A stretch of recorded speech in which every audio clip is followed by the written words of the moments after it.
اللهم صل على محمد النبي الأمي وعلى آله وسلم.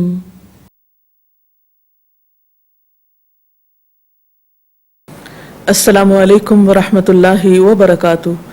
نحمده ونصلي على رسوله الكريم. اما بعد فاعوذ باللہ من الشیطان الرجیم. بسم اللہ الرحمن الرحیم. عن سلمان بن عامر الضبی قال قال رسول اللہ صلی اللہ علیہ وسلم الصدقة على المسكين صدقة وعلى ذي القرابة اثنتان صدقة وصلة. رواہ ابن ماجہ. سیدنا سلمان بن عامر الضبی رضی اللہ عنہ سے روایت ہے کہ رسول اللہ صلی اللہ علیہ وسلم نے فرمایا مسکین کو صدقہ کرنے کا اجر ایک صدقے کا ہے اور رشتہ دار پر صدقہ کا اجر دگنا ہے، ایک صدقہ کا اور ایک صلہ رحمی کا. اس حدیث کی روح سے ہمیں یہ بات معلوم ہوتی ہے کہ صدقہ کس کو دیا جائے تو زیادہ اجر و ثواب کا باعث ہے. صدقہ کا لفظ صاد دال قاف سے نکلا ہے. صدقہ کا معنی ہوتا ہے سچ کہنا. انسان جب اللہ کے راستے میں بے غرض ہو کر کوئی چیز خرچ کرتا ہے تو دراصل وہ اپنے ایمان کی تصدیق کرتا ہے. اس نے جو کہا ہوتا ہے کہ میں اللہ کو مانتا ہوں اور میں یوم آخرت کو مانتا ہوں، تو وہ اس بات کی سچائی کو ثابت کرتا ہے کہ واقعی وہ اللہ کی رضا کے لیے کام کر رہا ہے اور اس کام کا صلہ وہ آخرت میں چاہتا ہے. ہمارے ہاں عام طور پر یہ تصور پایا جاتا ہے کہ صدقے کے مستحق صرف مسکین یا فقیر لوگ ہوتے ہیں کہ جن کو کچھ دیا جا سکتا ہے. ان کے علاوہ کسی اور پر خرچ کرنا شاید صدقہ شمار نہیں ہوتا یا دوسرے لفظوں میں نیکی شمار نہیں ہوتا. بات پھر نیت کی ہے. اگر آپ نے کچھ مال اس لیے مخصوص کیا ہے کہ وہ آپ صرف بھوکے کو کھانا کھلانے کے لیے استعمال کریں گے یا کسی غریب اور فقیر کو دیں گے تو آپ کی نیت کے مطابق یا آپ کے ارادے کے مطابق پھر وہ مال اسی تک جانا چاہیے. لیکن اگر آپ صرف اللہ کی رضا کی خاطر کسی انسان کی بھلائی کے لیے کسی بھی نیکی کے کام میں خرچ کرتے ہیں تو اس پر بھی یقیناً اجر ہے.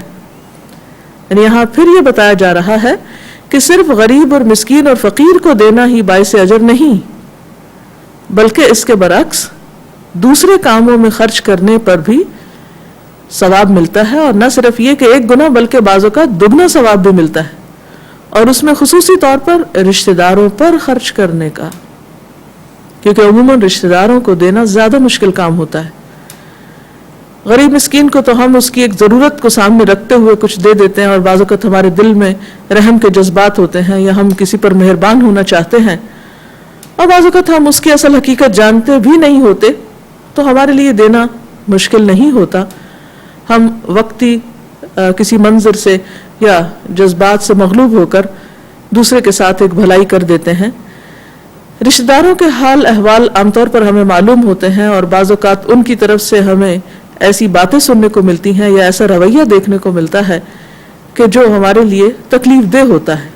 ایسے میں پھر انسان نیکی کا ہاتھ آگے بڑھاتے ہوئے اس کے اندر ایک بخل یا شح کی کیفیت ہوتی ہے یا دل کی تنگی موجود ہوتی ہے. اسی لیے رشتہ دار کو دینے کی طرف یہاں توجہ دلائی گئی کہ جب تم اللہ کی رضا کی خاطر رشتہ دار پر خرچ کرو گے تو تمہیں اس کا دگنا اجر دیا جائے گا. صدقہ تو صدقہ ہوگا ہی، لیکن اس کے ساتھ ساتھ صلہ رحمی کا بھی. اور آپ جانتے ہیں کہ صلہ رحمی ہمارے دین میں بہت ہی اعلیٰ درجے کے کاموں میں سے. صلہ رحمی کا مطلب کیا ہے؟ رشتوں کو جوڑنا.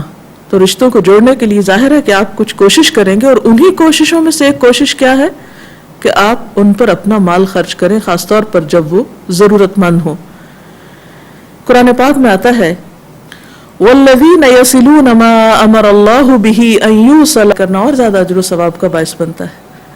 میں پوچھنا چاہوں گی کہ رشتہ داروں سے مراد کون ہے؟ یعنی رشتہ داروں میں پھر کون کون لوگ آتے ہیں؟ یعنی کلوز ریلیٹیوز بھی اس میں شامل ہیں یا نہیں؟ سب لوگ آتے ہیں جن کے ساتھ ہمارا خواہ خون کا رشتہ ہے یا سسرال کا رشتہ ہے، یعنی نسب کا رشتہ ہے یا سحر کا رشتہ ہے، وہ تمام لوگ اس میں آ جاتے ہیں. اور سب سے پہلے تو بالکل کلوز رشتے آتے ہیں.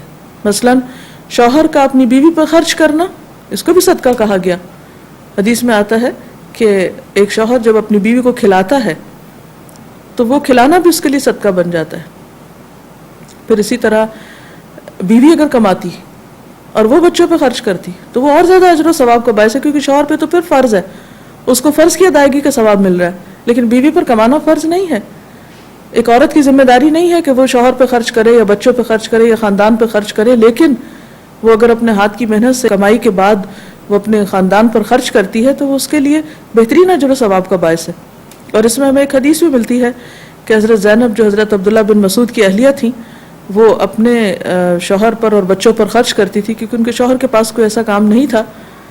تو ایک مرتبہ انہوں نے صدقے کے بارے میں کچھ بات سنی تو کہنے لگی کہ اب میں دوسروں پر خرچ کروں گی اور تم لوگوں کو کچھ نہیں دوں، کیونکہ تم نے مجھے کہیں اور خرچ کرنے کے قابل نہیں چھوڑا، کیونکہ میرا سب کچھ تمہیں پہ لگ جاتا ہے. تو ان کے شوہر کہنے لگے کہ دیکھو، ایسا فیصلہ کرنے سے پہلے اللہ کے رسول صلی اللہ علیہ وسلم سے ضرور مشورہ کر لو.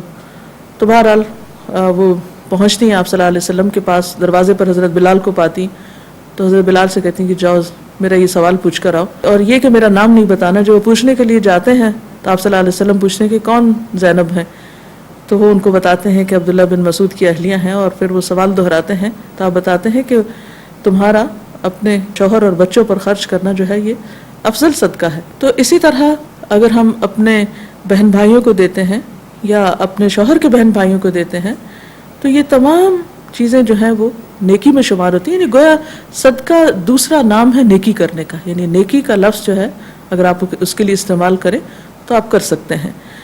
تو قریب رشتہ داروں میں اپنے بچوں کو کما کر دینا، اپنے ہاتھ کی کمائی سے کسی پر خرچ کرنا، اپنے والدین کو دینا، وہ بھی اجر و ثواب کا باعث ہے. اگرچہ ہم اس کو اس طرح نہیں کہیں گے کہ جیسے کسی مسکین کو دینا اور والدین کو دینا ایک برابر نہیں. مسکین پر خرچ کرنے کا اپنا اجر و ثواب ہے اور والدین پر خرچ کرنے کا اپنا اجر و ثواب ہے، اعلیٰ ترین نیکیوں میں سے ہے. ایک حدیث میں تو آتا ہے انت و مالک لابیک، تم اور تمہارا مال تمہارے باپ کے ہو، یعنی تم بھی ان کی کمائی اور تمہارا مال بھی ان کی کمائی شمار ہوگا، یعنی ان کا اتنا حق ہے تمہارے مال کے اندر. اور ویسے بھی ہے کہ جیسے قرآن پاک میں آتا ہے وفی اموالہم حق للسائل والمحروم، کہ ان کے مالوں میں حق ہوتا ہے سوالی کا بھی اور محروم کا بھی. کوئی مانگنے والا ہو یا کوئی بھی کہیں ضرورت مند ہو، بندہ مومن ہر حال میں ہر جگہ خیر و بھلائی کا ذریعہ بن کر پہنچتا ہے اور دوسروں تک خیر ہی عام کرنے والا اور خیر پہنچانے والا ہوتا ہے. یہاں ایک اور چیز بھی ہمارے ذہن میں رہے کہ ہم ہمیشہ اچھا کام کرتے رہیں، خواہ کسی وقت شیطان ہمارے دل میں یہ وسوسہ ڈالے یا حالات ہمیں یہ بتائیں کہ ہمارا وہ کام کسی فائدے میں نہیں جا رہا. مثلاً ہم دیکھتے ہیں کہ ایک شخص نے یہ ارادہ کیا کہ وہ بہت اچھی قسم کا صدقہ کریں گے. اس کے لیے اس شخص نے رات کے وقت کا انتخاب کیا اور اندھیرے میں چھپ کر دوسروں کو صدقہ کرنے کا سوچا. جب ایک رات وہ نکلا تو صدقہ کسی زانیہ کے ہاتھ لگ گیا، دوسری رات نکلا تو کسی چور کے ہاتھ لگ گیا، تیسری رات نکلا تو کسی مالدار شخص کے ہاتھ لگ گیا. وہ شخص اس پر بہت پریشان ہوا کہ میں نے تو اچھی نیت کی تھی لیکن میرا صدقہ ہمیشہ ضائع ہو جاتا ہے، یہ اس کے خیال میں. لیکن اسے بتایا گیا کہ ہو سکتا ہے کہ تمہارے صدقے کی وجہ سے ایک غلط کام کرنے والی عورت غلط کام چھوڑ دے، ایک چور چوری چھوڑ دے، اور ایک مالدار شخص جس نے مالدار ہوتے ہوئے صدقہ لیا وہ دوسروں کو دینے کی سوچنے لگے. تو بات یہ ہے کہ نیکی کبھی بھی رائے گاہ نہیں جاتی، صدقہ کرنا کبھی بھی ضائع نہیں ہوتا. چھوٹی سے چھوٹی نیکی یا بڑے سے بڑی نیکی اگر خلوص نیت کے ساتھ کی گئی ہو تو اللہ تعالیٰ کے ہاں بہترین اجر و ثواب کا باعث بنتی ہے. اس لیے ہمیں فکر اس بات کی ہونی چاہیے کہ ہم نیکی کیسے کریں اور کب کریں، اس کی نہیں کہ اس کا نتیجہ کیا نکلتا ہے. نتیجہ، جزا اور صلہ، اس کا انحصار اس بات پر ہے کہ ہمارے کام کرنے کے پیچھے نیت کیسی ہے اور ہمارا طریقہ کیا ہے.